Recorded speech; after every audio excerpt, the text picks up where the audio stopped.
ক্যারিবীয় অঞ্চলের স্বাধীন এবং সার্বভৌম দেশ কতটি?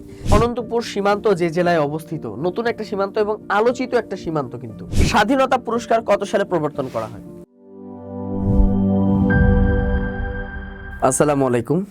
বিদ্যাবাড়ি ইউটিউব চ্যানেলের ধারাবাহিক আয়োজন সাপ্তাহিক আপডেট বুলেটিন, এই বিশেষ আয়োজনে আমি স্বাগত জানাচ্ছি সবাইকে। মুজাহিদুল ইসলাম হোসেন। আজকে আমরা আলোচনা করব 28তম পর্ব নিয়ে। আপনারা জানেন যে বিদ্যাবাড়ি ইউটিউব চ্যানেলের নিয়মিত যে আয়োজনগুলো, তার মধ্যে অন্যতম একটি হচ্ছে যে সাপ্তাহিক আপডেট বুলেটিন। আর বর্তমানে যে চলমান যে চাকরি পরীক্ষাগুলো আছে, এই পরীক্ষাগুলোতে সাম্প্রতিক বিষয়গুলি থেকে প্রশ্ন প্রচুর পরিমাণে আসে। তো যার কারণে দেখা যায়, এবং কিছু কিছু পরীক্ষায় আছে যে সাধারণ জ্ঞানের প্রায় 80% প্রশ্নই সাম্প্রতিক থেকে আসে। তো এই কোন কোন প্রশ্নগুলো, অর্থাৎ সাম্প্রতিক তো অনেক ঘটনাবলী আছে, এই সাম্প্রতিক ঘটনাবলী থেকে কোন কোন প্রশ্নগুলো পরীক্ষায় আসতে পারে এবং আসার মতো, সেই আলোচনাগুলো নিয়েই আমাদের আজকের এই পর্বটি সাজানো। তো দেখা যাক আজকে আমাদের এই সপ্তাহে চলমান যে ঘটনাবলীগুলো আছে, সেই ঘটনাবলীগুলো থেকে কোন কোন তথ্যগুলো আপনাদের সামনের পরীক্ষাগুলোতে আসতে পারে, সেই তথ্যগুলো আজকে আমরা আলোচনা করব। এক নম্বর যেটা আছে, খুবই আলোচিত একটা টপিক বর্তমান বিশ্বের, সেটি হচ্ছে যে নিকোলাস মাদুরোর অনুপস্থিতিতে। তো আমরা জানি যে ভেনেজুয়েলার প্রেসিডেন্ট ছিল কে? Nicolas Maduro. তো তাকে যেহেতু আমেরিকান বাহিনী অর্থাৎ ডোনাল্ড ট্রাম্প যেহেতু তাকে কি করেছে, গ্রেফতার করে তাদের দেশে নিয়ে গেছে, অর্থাৎ আমেরিকাতে নিয়ে গেছে, এবং তার বিচার কার্য বর্তমানে চলমান আছে। তার অনুপস্থিতিতে দেশটির ভারপ্রাপ্ত প্রেসিডেন্ট হিসাবে দায়িত্ব পেয়েছেন কোন ব্যক্তি? তো একটা মজার বিষয় হচ্ছে যে আপনাদের এই যখন ক্লাসটি নিচ্ছিলাম তার প্রায় 2-1 দিন আগে আমরা নিউজ দেখেছি যে ডোনাল্ড ট্রাম্প নাকি নিজেকেই কি করেছে, ভারপ্রাপ্ত প্রেসিডেন্ট হিসাবে ঘোষণা করেছে, যেটা খুবই হাস্যকর একটা, এবং এটা আসলেই একটা যে কোনো স্বাধীন দেশের জন্য এটা একটা হুমকি স্বরূপ হিসাবেও দেখা হচ্ছে, তাই না? তো এই ঘটনাবলী সম্পর্কে আমরা জানি, তো সেই দিকটা যদি আমরা না যাই, তো আমাদের এখানে যে প্রশ্নটি আছে যে নিকোলাস মাদুরোর অনুপস্থিতিতে, তো আমাদের এখানে যে প্রশ্নটি এসেছে যে নিকোলাস মাদুরোর অনুপস্থিতিতে আসলে বর্তমানে ভেনেজুয়েলার ভারপ্রাপ্ত প্রেসিডেন্ট হিসাবে কে দায়িত্ব পালন করতেছেন। তো এটাই হলো আমাদের প্রশ্ন। তো আমরা তার নামটা অবশ্যই জানি। তো তার নামটা হচ্ছে মূলত দেলসি রড্রিগেজ, তাই না? দেলসি রড্রিগেজ এই ব্যক্তি বর্তমানে কি অস্থায়ী সরকার বা ভারপ্রাপ্ত প্রেসিডেন্ট হিসেবে দায়িত্ব পালন করতেছে, এবং তাকে যখন দায়িত্বটা দেওয়া হয়, তিনি কিন্তু দায়িত্ব গ্রহণ করেই নিকোলাস মাদুরোকেই, অর্থাৎ তিনি প্রেসিডেন্ট হিসাবে সমর্থন দিয়েছেন। মানে তিনি যদিও বা ভারপ্রাপ্ত প্রেসিডেন্ট, কিন্তু তিনি স্বীকার করেছেন নিকোলাস মাদুরোই হচ্ছে প্রকৃত প্রেসিডেন্ট। পরবর্তীতে অবশ্য ডোনাল্ড ট্রাম্প এই নিয়ে আলোচনা করেছে যে নিকোলাস মাদুরোর চেয়েও ভয়াবহ পরিস্থিতিতে পড়বে হচ্ছে কে, এই দেলসি রড্রিগেজ। তো এই তথ্যগুলো বর্তমানে আমাদের জানতে হবে, বর্তমান যে কোনো চাকরি পরীক্ষায় কিন্তু এগুলো আসতে পারে। তো দেলসি রড্রিগেজ তিনি হচ্ছেন কি নিকোলাস মাদুরোর অনুপস্থিতি দেশটির ভারপ্রাপ্ত প্রেসিডেন্ট। এবং আমরা আরেকটা তথ্য জানি যে ভেনেজুয়েলায় কিন্তু পৃথিবীতে সবথেকে বেশি মজুতকৃত তেলের পরিমাণ কিন্তু ভেনেজুয়েলায় বেশি, প্রায় 343 বিলিয়ন টন সেখানে, মানে বিলিয়ন ব্যারেল তেল সেখানে রয়েছে। 343 বিলিয়ন ব্যারেল তেল ওখানে এখনো মজুত রয়েছে, এবং যেটা পৃথিবীতে সবথেকে বেশি পরিমাণে তেল মজুতকৃত দেশের মধ্যে, মানে সবার উপরে হচ্ছে ভেনেজুয়েলা। এরপর দেখেন 2026 সালে 7ই ফেব্রুয়ারি ভারত এবং শ্রীলঙ্কা, এই যে ভারত এবং শ্রীলঙ্কায় যে টি-20 বিশ্বকাপ ক্রিকেট আয়োজন করা হচ্ছে, এটা কততম আসর? আমরা জানি যে ভারত বাংলাদেশের যে সাম্প্রতিক যে সম্পর্কের যে অবনতি হয়েছে, এবং সেই অবনতিকে কেন্দ্র করে বাংলাদেশ বিশেষ করে মুস্তাফিজুর রহমানকে যে আইপিএল থেকে যে বাদ দেয়, এটাকে কেন্দ্র করে কিন্তু খুবই উত্তপ্ত, অর্থাৎ ক্রিকেট পাড়ায়, বিশেষ করে বাংলাদেশ এবং ভারতের যে ক্রিকেটের যে সম্পর্ক। এবং এখানে বাংলাদেশ সব জানিয়ে দিয়েছে যে তারা ক্রিকেটে অংশগ্রহণ করবে না, অর্থাৎ এই বিশ্বকাপে তারা অংশগ্রহণ করবে না যদি ভারতে সেটা হয়। কারণ ভবিষ্যতে কি হবে জানি না, তবে এটাই আর কি। তো এই বিশ্বকাপ যেহেতু এটা হচ্ছে খুবই আলোচিত, যেহেতু এবার টি-20 বিশ্বকাপটা খুবই আলোচিত, বিশেষ করে মুস্তাফিজুর রহমানকে কেন্দ্র করে, এবং ভারত বাংলাদেশের যে সম্পর্ক, ক্রিকেট সম্পর্ক, এটাকে কেন্দ্র করে, এবং আইসিসির যে অবস্থান, যার কারণে এই প্রশ্নটি কিন্তু সামনে পরীক্ষা আসতে পারে। তো আমরা সবাই জানি এটি হচ্ছে যে মূলত 10ম টি-20 বিশ্বকাপ হতে যাচ্ছে আর কি, এটা হচ্ছে 10ম আসর। তো আমরা জানি যে প্রথম যে আসরটি হয়েছিল, আমার এখনো মনে পড়ে, সেটা হচ্ছে 2007 সালে হয়েছিল, এবং সেই আসরে পাকিস্তানকে কিন্তু ভারত পরাজিত করেছিল মাত্র 3, 4 বা 5 রানের ব্যবধান, 3, 4 বা 5 এরকম একটা সংখ্যা হবে। তো ভারত কিন্তু সেই প্রথম বিশ্বকাপে টি-20 বিশ্বকাপে কিন্তু চ্যাম্পিয়ন হয়েছিল। তো এটা হচ্ছে মূলত 10ম টি-20 আসর।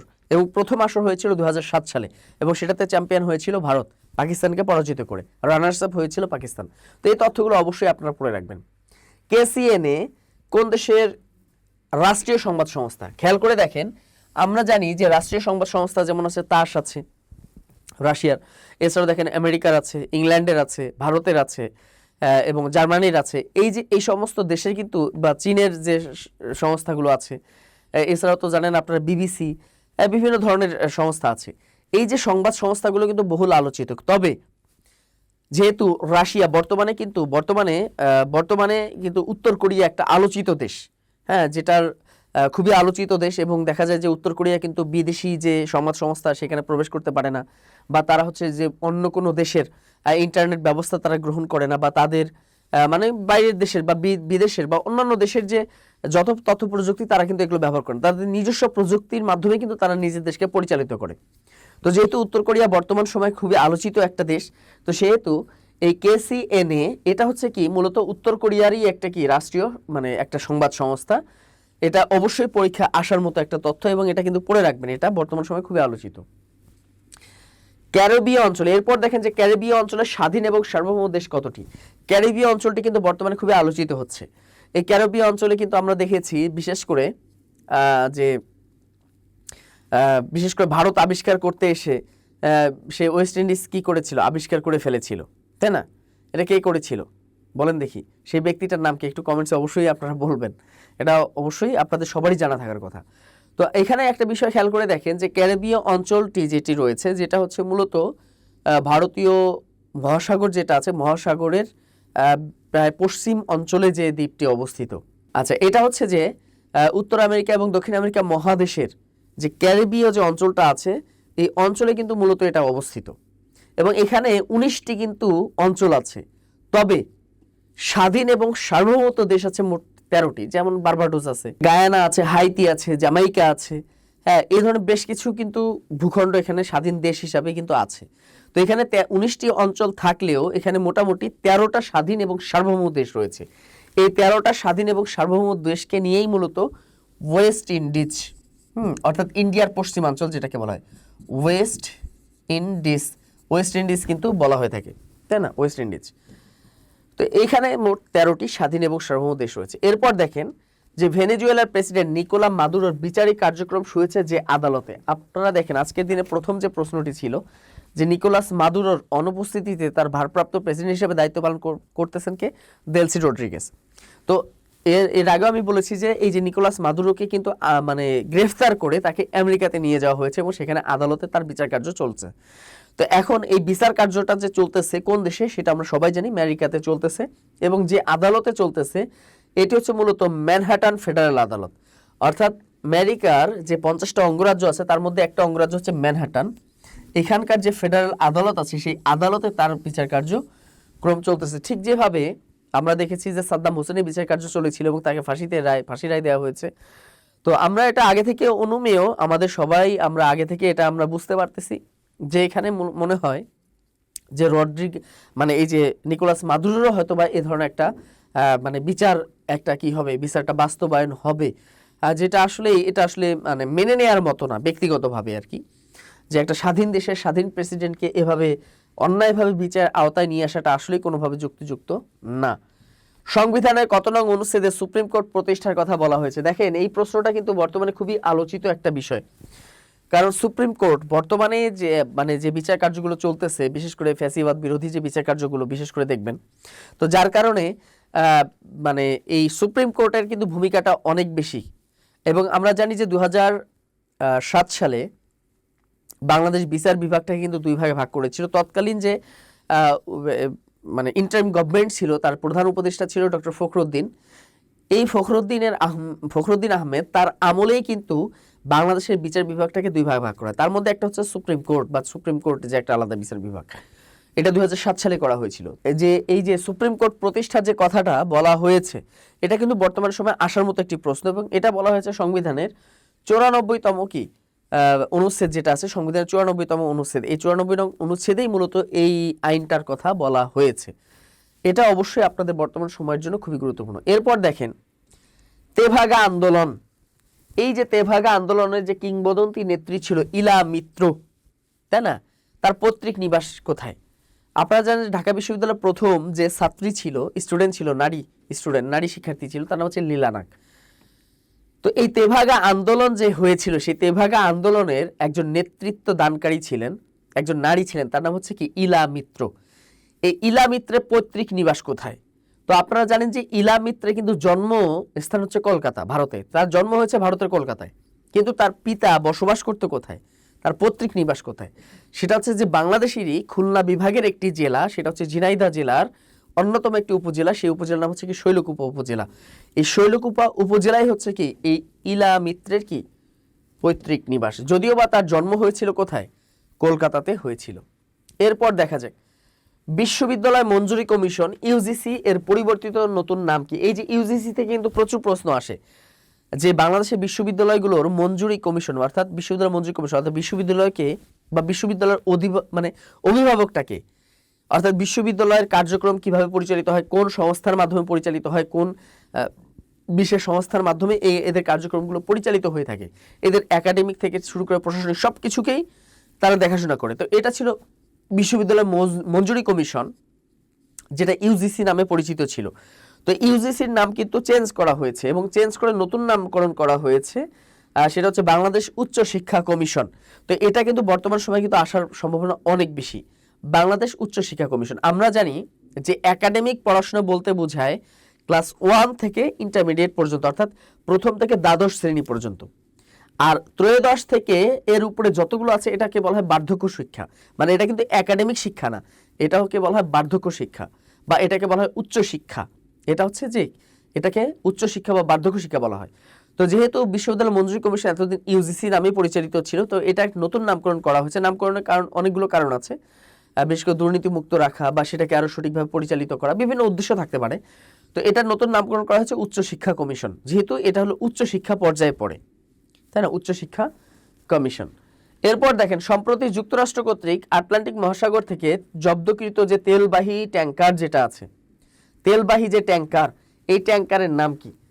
এই যে যুক্তরাষ্ট্র কর্তৃক আটলান্টিক মহাসাগর থেকে তারা কি করেছে, তেলবাহী ট্যাঙ্কার আটক করেছে, জব্দ করেছে। এটার উদ্দেশ্য কি? এটার উদ্দেশ্য হচ্ছে যে তাদের নিজেদের স্বার্থকে কি করা, হাসিল করা।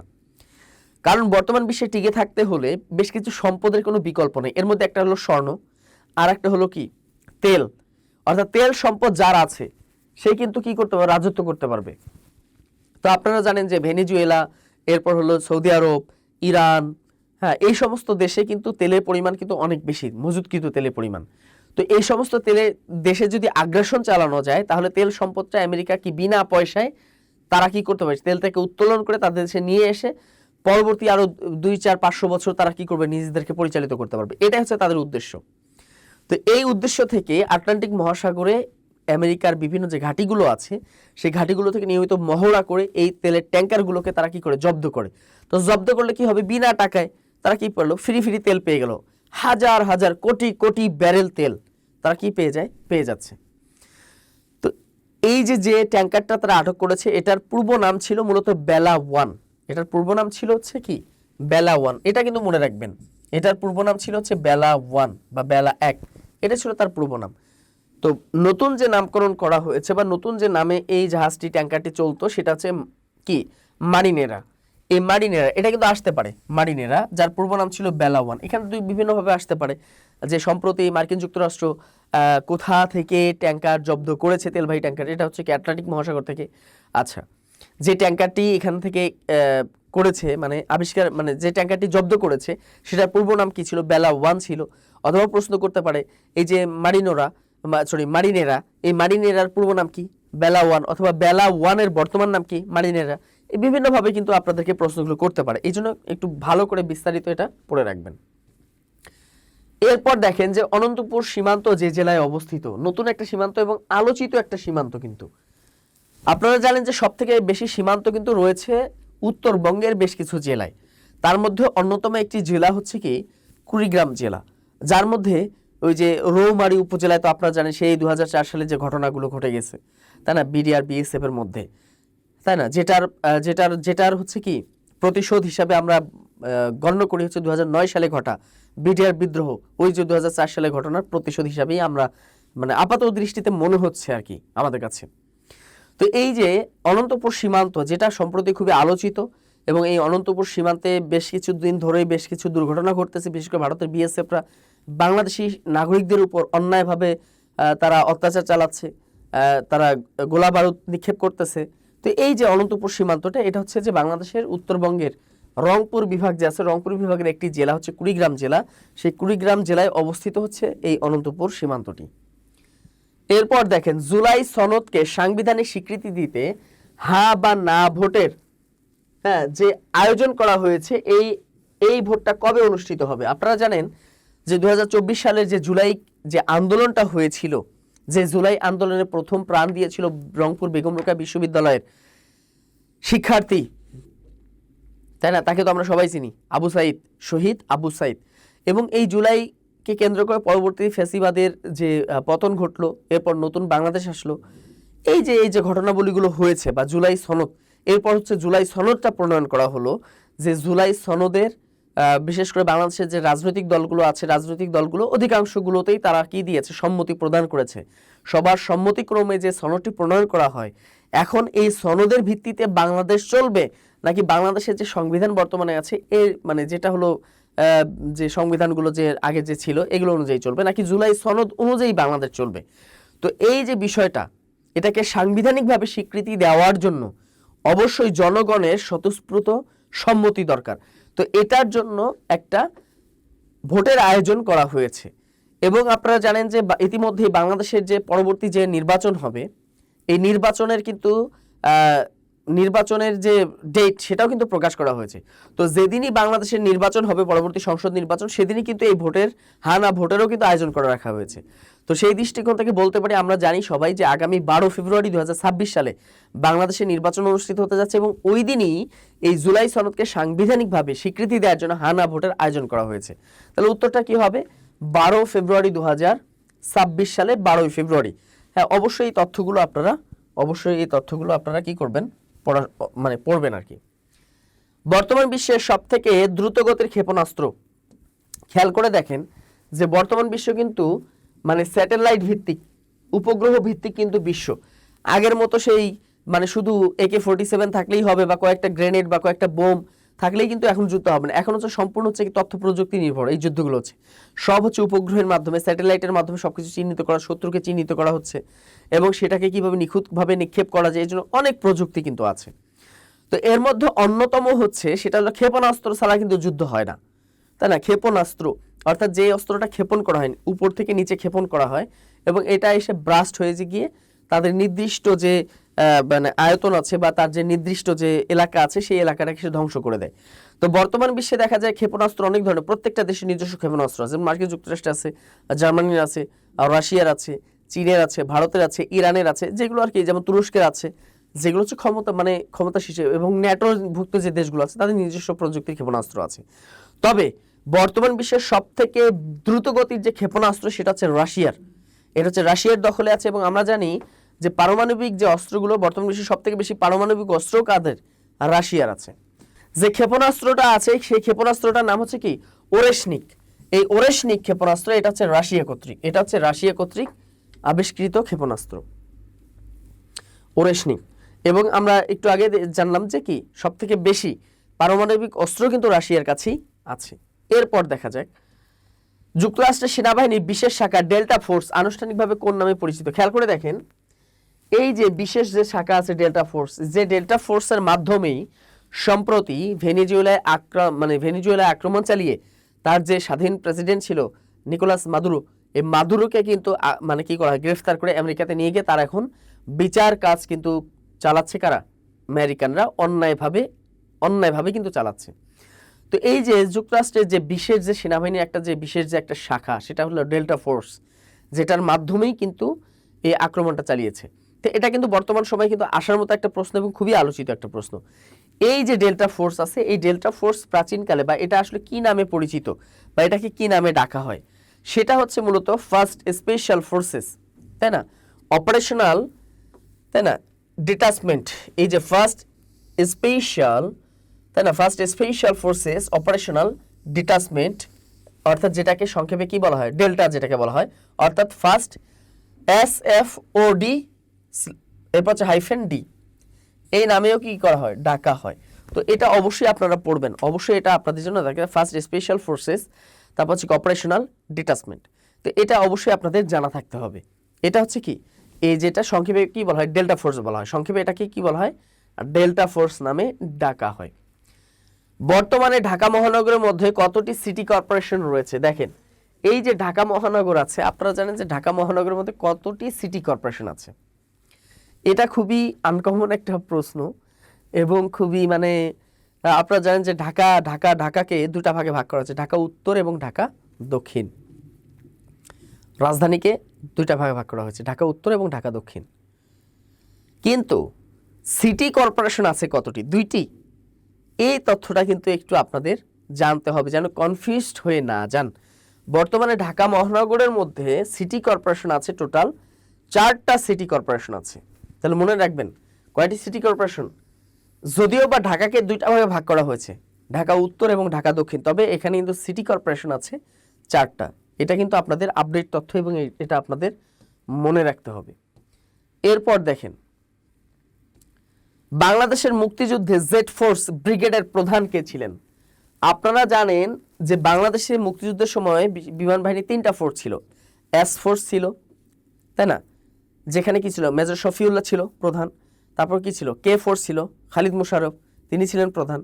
আর একটা হলো জেড ফোর্স, যেটার প্রধান ছিলেন শহীদ প্রেসিডেন্ট জিয়াউর রহমান, তিনি এখানে প্রধান হিসেবে দায়িত্ব পালন করেছেন। এই তথ্যটা আমরা সবাই জানি এবং তার এই নামটা কিন্তু বর্তমানে আলোচিত। আপনারা নিজেরাই বুঝতে পারতেছেন যে বর্তমান যে প্রেক্ষাপট বা চাকরির বাজারে যে চাহিদা, এই অনুযায়ী এটা কিন্তু খুবই গুরুত্বপূর্ণ একটা তথ্য। এটা অবশ্যই আপনাদের মনে রাখতে হবে যে শহীদ প্রেসিডেন্ট জিয়াউর রহমান কি ছিলেন, জেড ফোর্সের মানে প্রধান হিসেবে দায়িত্ব পালন করেছেন।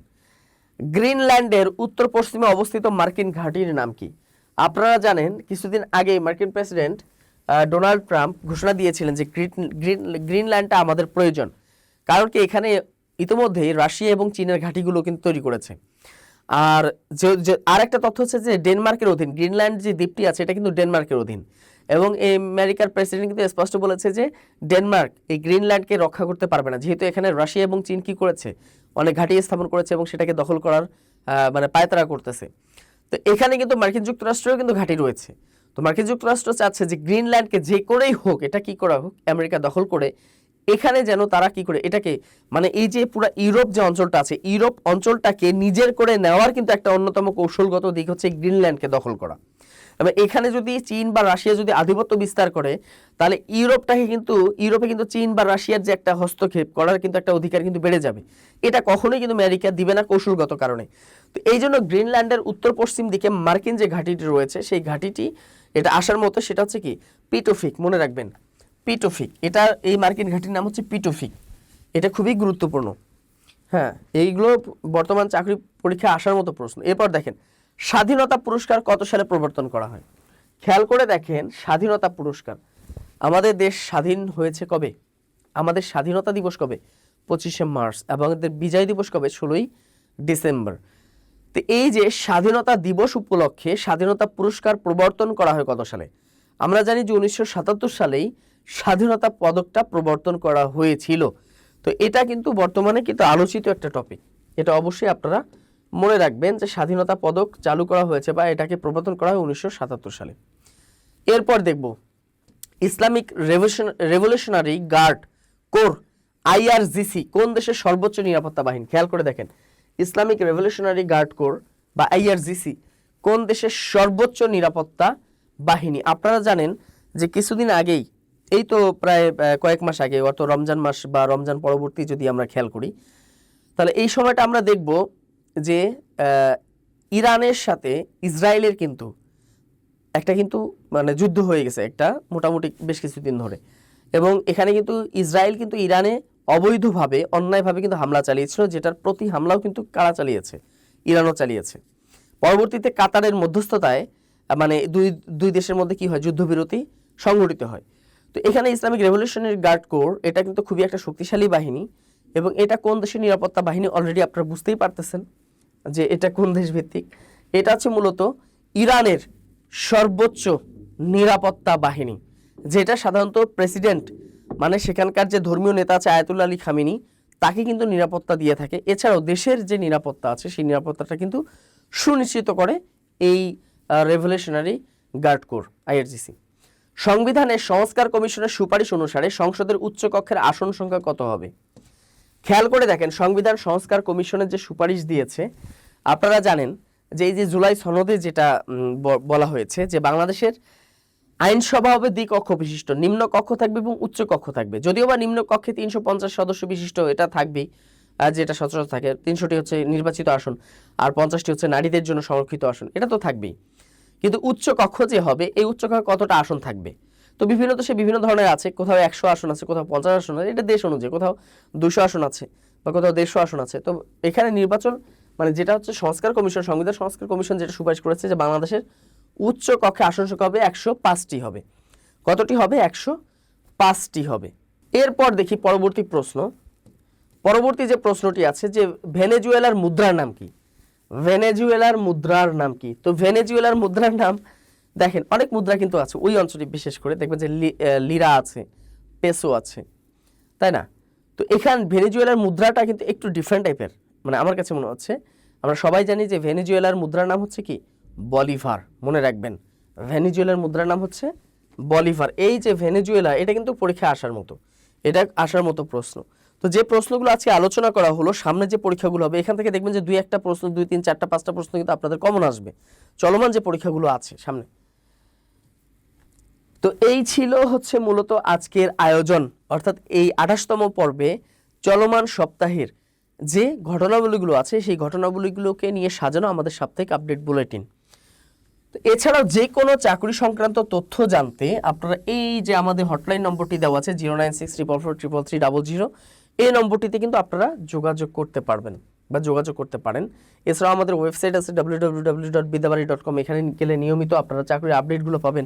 প্রতিদিন কোন কোন চাকরির সার্কুলার হচ্ছে এগুলো আপনারা দেখতে পারবেন। এছাড়াও অনেক ধরনের ফ্রি সার্ভিস এখানে আছে।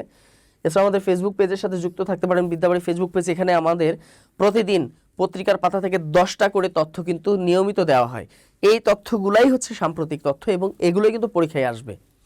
এছাড়াও আমাদের ইউটিউব চ্যানেল বিদ্যাবাড়ি, এটার সাথে যুক্ত থাকবেন। আপনাদের যারা আত্মীয় স্বজন আছে, আপনাদের সহপাঠী আছে, আপনাদের যারা প্রতিবেশী আছে, যারা পড়াশোনা করে চাকরি পড়াশোনার সাথে লিপ্ত আছে বা যুক্ত আছে বা চাকরির পড়াশোনার সাথে যুক্ত আছে বিশেষ করে, তাদেরকে কিন্তু এই তথ্যটা দিতে পারেন যে বিদ্যাবাড়ি আমাদের ইউটিউব চ্যানেল, সেখানে কিন্তু সুন্দর সুন্দর আয়োজন দেওয়া হয় প্রতিনিয়ত।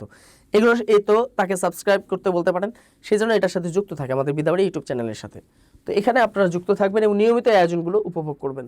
তো এতক্ষণ দীর্ঘ সময় ধরে যারা যুক্ত ছিলেন আমার সাথে আজকের এই যে সাপ্তাহিক আপডেট বুলেটিন 28তম পর্বে, সবার কাছে কৃতজ্ঞ, সবাইকে অসংখ্য ধন্যবাদ জানিয়ে আমাদের আগামী যে আয়োজনগুলো আছে বা ধারাবাহিক যে আয়োজনগুলো আছে সেগুলো দেখার আমন্ত্রণ জানিয়ে সবাইকে আগামী পর্বগুলো বা আগামী যে আয়োজনগুলো আছে সেগুলো দেখার আমন্ত্রণ জানিয়ে আজকে এখানেই শেষ করে দিচ্ছি। সবাই ভালো থাকবেন, সুস্থ থাকবেন। আসসালামু আলাইকুম।